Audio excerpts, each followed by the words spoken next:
मदिरा सेवनको शुद्धिजन्य। अर्को भनेको सामाजिक परम्परा र मूल्य मान्यता।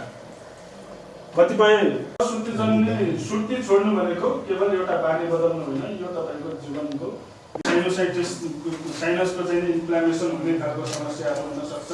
त्यसैले गन्ध सुँघ्न क्षमतामा राखिएको छ।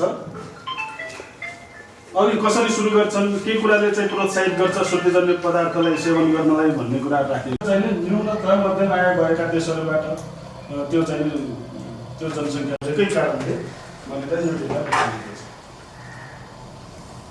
प्रयोग चाहिँ बढ्ने गर्छ।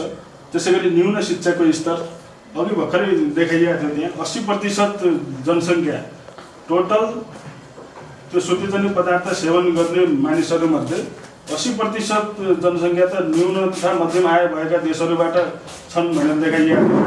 त्यसमा चाहिँ यो न्यून शिक्षाको स्तर, त्यो कुराले पनि न्यून शिक्षाको स्तर चाहिँ न्यून भएको कारणले त्यस्ता देशहरूबाट पनि शुद्धिजन्य पदार्थ सेवन चाहिँ बढ्ने गरेको छ।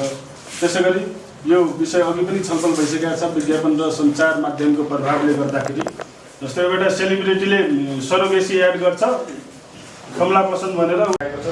त्यसैगरी विश्वभर धुम्रपान गर्नेहरूको सङ्ख्या हेर्ने हो भने 1.3 अर्ब देखाइएको छ। पुरुष कति, महिला कति भनेर यहाँ छुट्याइएको छ। त्यसमा सेवन गर्नमा थप प्रभाव पार्छ भन्ने कुरा राखिएको छ। पनि हुनसक्छ नाकको कुरा गर्ने भने नेजल क्याभिटीको क्यान्सर,